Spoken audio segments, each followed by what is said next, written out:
Փառք Նժդեհին։ Նժդեհին ասում է, ես ազատության մեջ տեսա ստրուկին և հիասթափվեցի։ Եվ բանտում բանտարկված տեսա ազատին և հիացա ու ոգևորվեցի։ Ես այսօր ուզում եմ խոսել Պուտինին ծառայած այն մարդկանց, ովքեր Պուտինի հրահանգով Արցախը Հայաստանից անջատ պահեցին այնքան, մինչև աշխարհաքաղաքական վիճակը այնպիսին դառավ, որ այդ Արցախը ուղղակի օդում կախած Արցախը, իսկ Հայաստանի Հանրապետության մաս համարվող Արցախը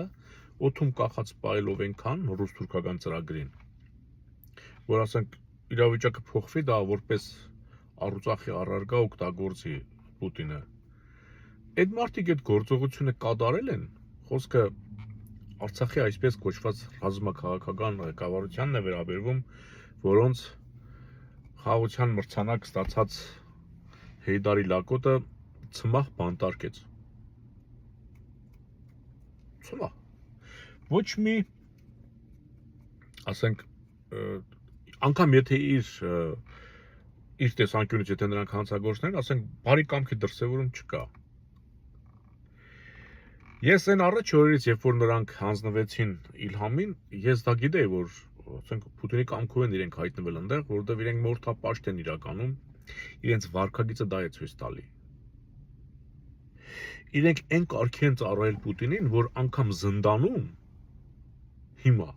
նորից ծառայում են Պուտինին։ Ոչ մի տրտում, ոչ մի բողոք, ոչ մի մեղադրանք Պուտինի հասցեին, մինչև հիմա ծառայում են։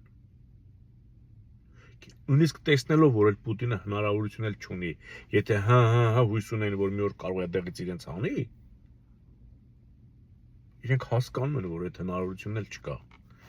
բայց իրենք էլի Հայաստանի Հանրապետության շահերից հայտարարություններ չեն անում։ Այսպես թե այնպես, եթե իրենք Հայաստանում մնային ու իշխանափոխություն լիներ, իրենք պետք է դատապարտվեին։ Իրենք պետք է դատապարտվեին Արցախը Հայաստանից անջատելու համար, այսինքն Հայաստանի սահմանադրական կարգը տապալելու համար։ Ինչը արել են Լևոնը, Ռոբերտը, Սերժիկը, Նիկոլը եւ դրանք ծառայելով դրանց։ Բայց այսօր Ալիև նրանց դատապարտում է Արցախն Ադրբեջանից անջատելու եւ պահելու համար։ Գլխիվայր, հակառակը։ Եվ այդ մարդը զգացում է, որ իսկապես ատելություն ունի հայ մարդու հանդեպ, այդ խաղաղության մրցանակ ստացած Ալիևը։ Ինքը այդ մրցանակին արժանացել է բացառապես Նիկոլի տվող հատկանիշի հիման վրա։ Խոնար, տվող։ Լմտովի հետ գնացեք 18 թիվ, երբ որ արդեն Նիկոլը վարչապետ էր ու Արցախում նոր նախագահ պետք է ընտրեին եւ Նիկոլը գնացել էր Արցախ եւ Արայիկին աջակցում էր, որ Արայիկը դառնա Արցախի նախագահ։ Եվ այդ ժամանակ տեղեկատվական արտահոսք տեղի ունեցավ, հենց Կրեմլից։ Ասացին, ժողովուրդ, սրանք եկել են հողերը հանձնելու։ Հիշում եք Արայիկի ելույթը, երթում, կրակ, մենք հող հանձնող չենք, մենք հող բերող ենք։ Հիշում եք նախընտրական քարոզարշավի ժամանակ արտահոսք էր տեղի ունեցել։ Նիկոլի ասած սցենարի մինչև այդ կինոն խաղալը, այդ որ սցենարն արդեն գրված էր, որ իրենք պետք է խաղային այդ պատերազմը, այդ կռիվ պետք է խաղային։ Արտահոսք տեղի ունեցավ, եւ ժողովրդի մեջ սկսեց տարածել, սրանք եկել են հող հանձնելու, սրանք եկել են, լավ գիտեք, հենց 18 թվից արդեն աշնանից այդ խոսակցությունները գնում էին, արդեն բուրըն գնում էին։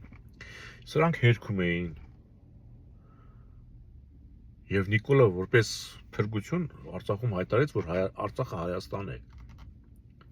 որ բոլոր կասկածները փարատվեն, որ ժողովուրդը հանգիստ մնա, գլուխը կախ, չլեսելու, չտեսնելու այդ երևույթը, մինչև գա այդ process, մինչև այդ կինոնը սկսվի սցենարով։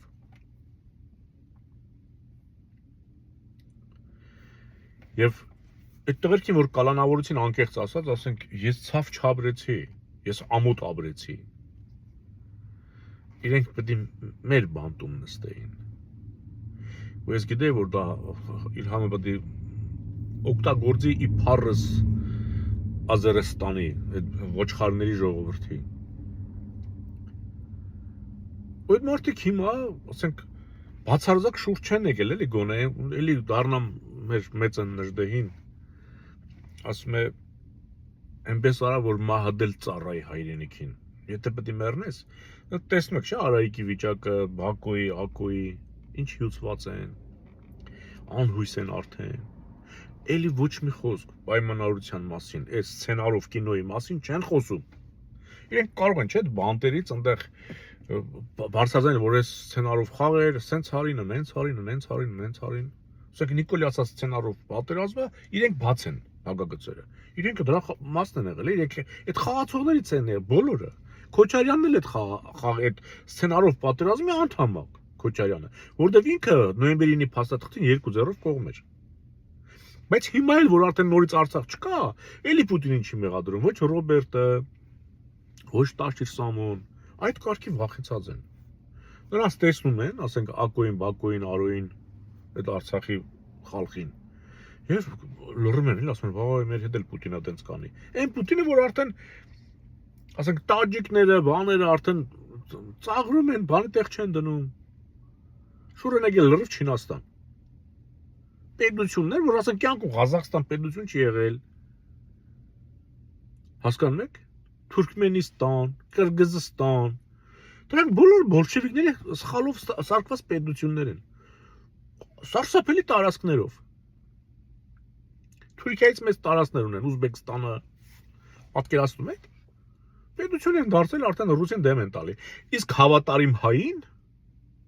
Ռուսաստանը փոքրացրեց, հիմա էլ տալիս է Թուրքին։ Եվ այսքանը տեսնելով ոչ Ռոբերտը, ոչ Սերժիկը, ոչ Տաշիր Սամոն չեն խոսում։ Դե Նիկոլը հասկացանք, ասել է, որ գնում է Թուրքիա։ Իր փրկությունը այնտեղ է տեսնում արդեն։ Բայց դուք Թուրքիա եթե չեք գնում, չեք կարողանում թքել այդ երևույթի վրա Պուտին ասածի։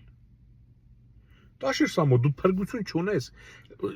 Պուտինը տեղ որներ եղավ, քո ունեցվածքն այնտեղ արդեն ձևակերպելու է ինչ-որ բան է անելու, ծախելու է կամ էլ չգիտեմ մի բան անել է, որ տանի այդ պատերազմը բանը փակի։ Դու հույս չունենաս, որ այնտեղից են, չգիտեմ, ասում են 50% իր ընդհանուր ունեցվածքի այնտեղ է։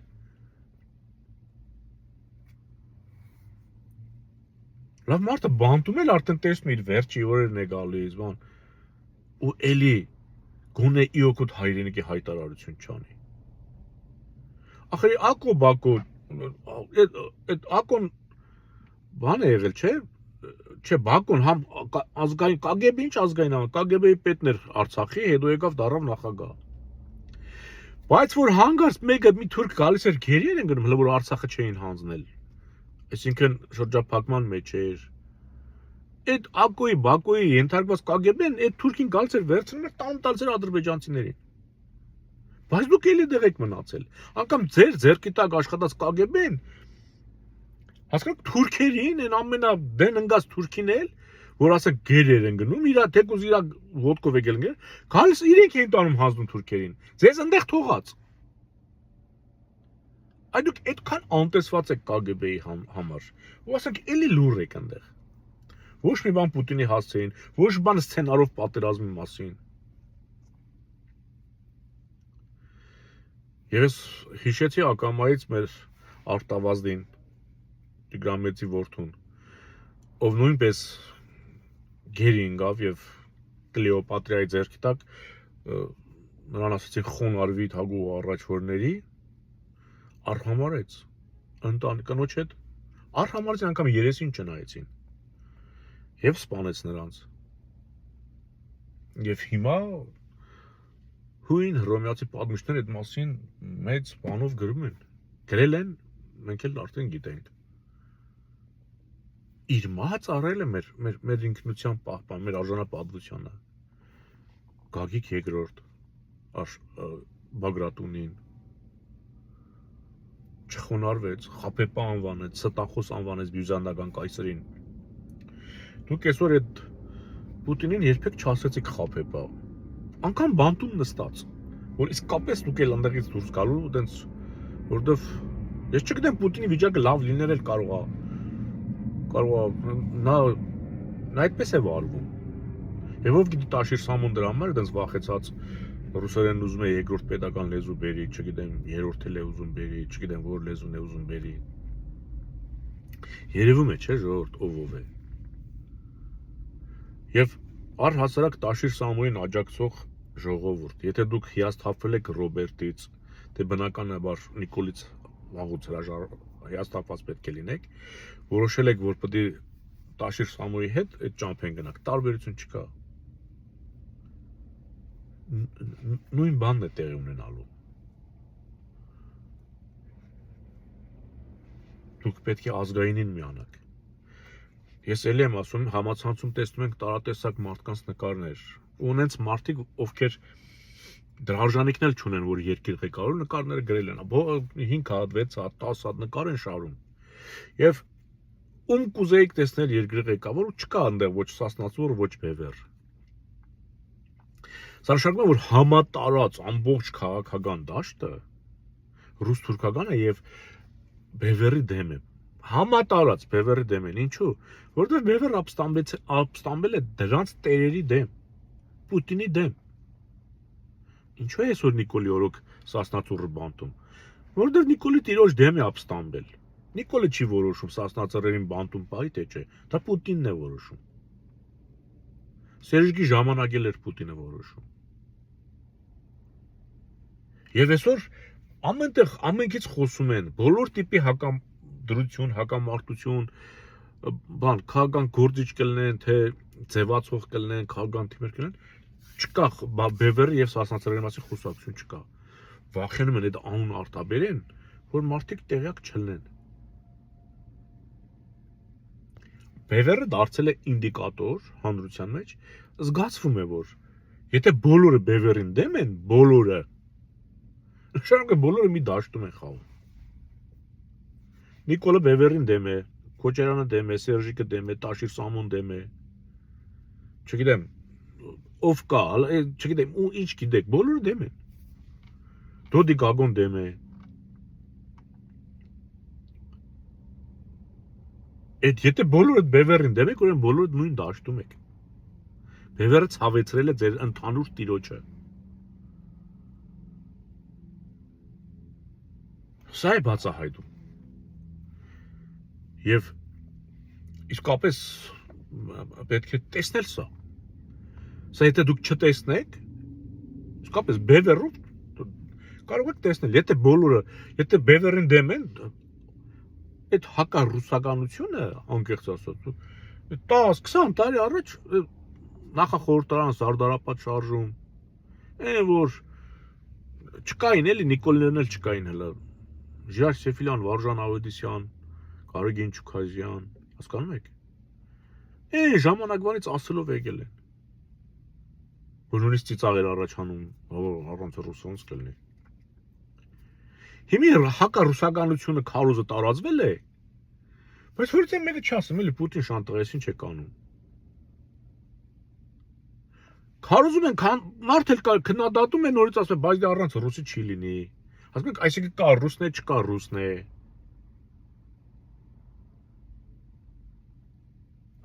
Այս կարգի խառնել են իրար։ Ուրեմն իմացեք, եթե որևիցե քաղաքական անձ, թիմ Բևերին դեմ է, ուրեմն ինքը ռուսամետ է, առանց չափազանցյան, կամ էլ թուրքամետ է։ Ռուս-թուրքական, ասենք, խաղի բան է, մաս է կազմում։ Ուրիշ ոչինչ ես սրա տակ չեմ կարող տեսնել։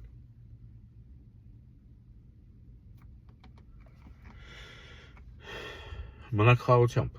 Բևերը շուտով իր որոշման մասին կասի, ընտրություններին մասնակցում է թե չէ, եթե մասնակցում է ինչպես, եթե չի մասնակցում, ինչ պետք է արվի։ Մենք քննարկումների փուլում ենք, ժամանակ կա եւ աշխարհական զարգացումներն էլ զուգահեռ անդադ փոխվում են եւ ամեն օր մի նոր իրավիճակի ենք ականատես դառնում եւ մի փոքր ինչքան ուշ որոշում կայացվի, այնքան ավելի արդյունավետ կլինի դա։ Բայց որ մենք ժողովրդի հետ ենք, դա չի քննարկվում։ Վարժան Ավետիսյանը բանտում երբեք չի ենթարկվում այս ռեժիմին։ չի խոնարհվում, անգամ ինքը ծանր առողջական պայմաններ, որ կարող է ասենք խոնարհվելու, տանեն գոնե բուժեն, ու երբեք Նժդեհի ասած բանտարկված ազատ մարդն է։ Ինքը ազատ մարդ է։ Ինքը բանտում ազատ մարդ է։ Ինքը չի ենթարկվում ռեժիմին։